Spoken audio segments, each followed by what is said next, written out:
Okay, question 12. We have a hypothesis test. So, during the 2006 Christmas holiday, John, a maths teacher, of course, realised that he had fallen ill during 65% of the Christmas holidays since he started teaching. In January 2007, John decided to increase his weekly exercise to try and improve his health. In the next 7 years, John fell ill on 2 Christmas holidays. Okay, then part A says, using a binomial distribution, investigate at 5% level whether there is evidence that John's rate of illness decreased during the Christmas holidays since increasing his exercise. Okay, so we need to define some stuff. So let's let X be the number of Christmas holidays with illness.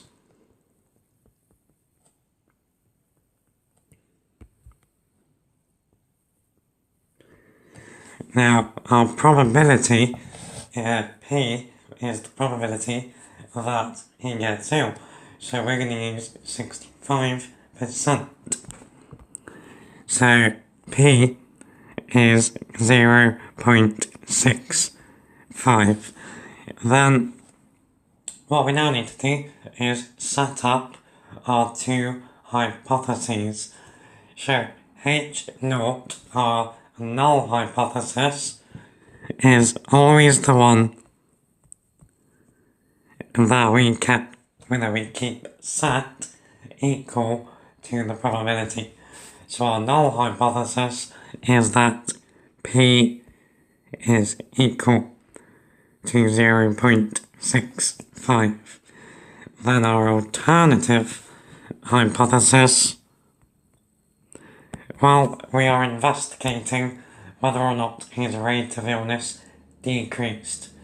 So we want P is less than 0.65.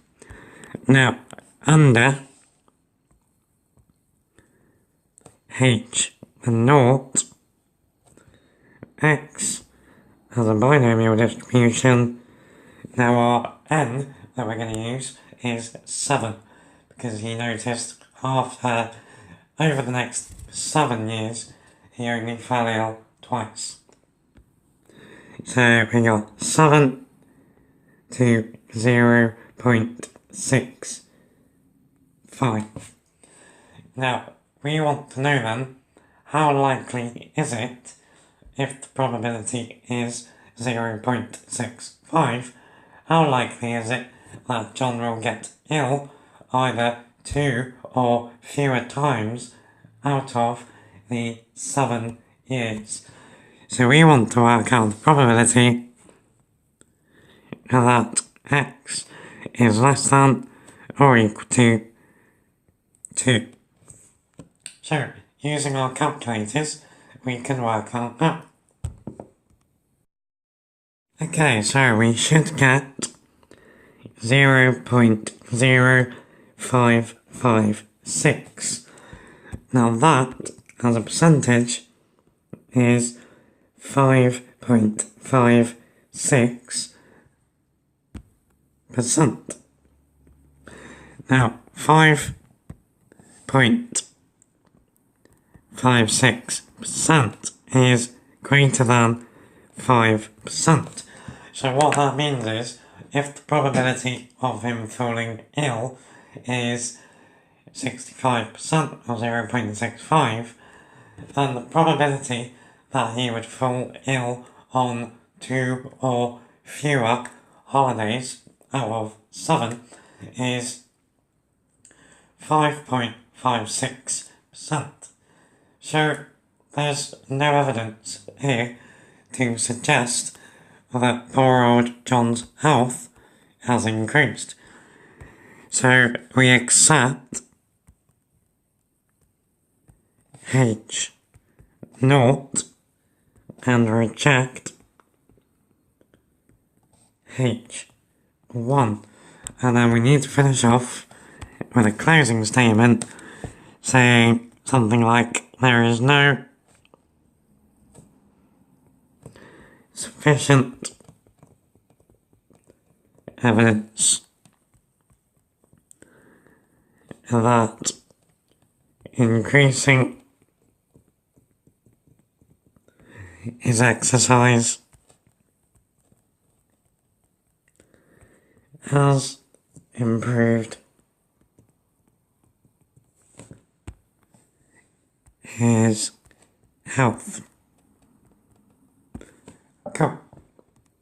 Okay, then part B wants us to state two assumptions regarding illness during the Christmas holiday that are necessary for the distribution you have used in part A to be valid. For each assumption, we want to comment in context on whether it is likely to be correct. So, first one that springs to mind for me is that binomial expansion relies on independent events. So, we've assumed that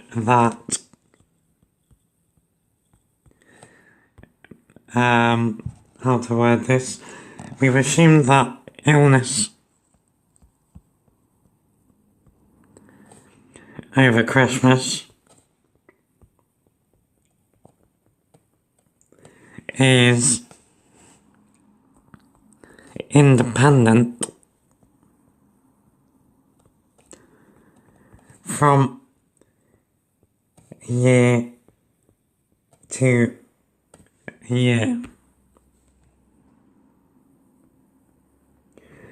Now, in terms of commenting on whether or not that's likely to be correct, obviously it depends on what type of illness we're talking about. So if it's something long term, then it's likely you're going to be ill from year to year. But if we're talking just something like a cold or sickness bug, then it's very likely to be independent. So I would say, in terms of short-term illness, this is likely to be correct.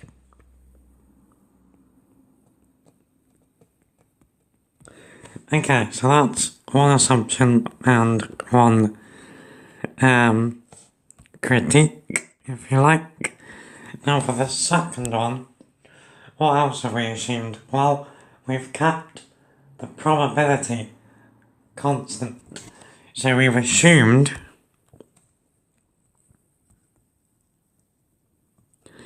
a constant probability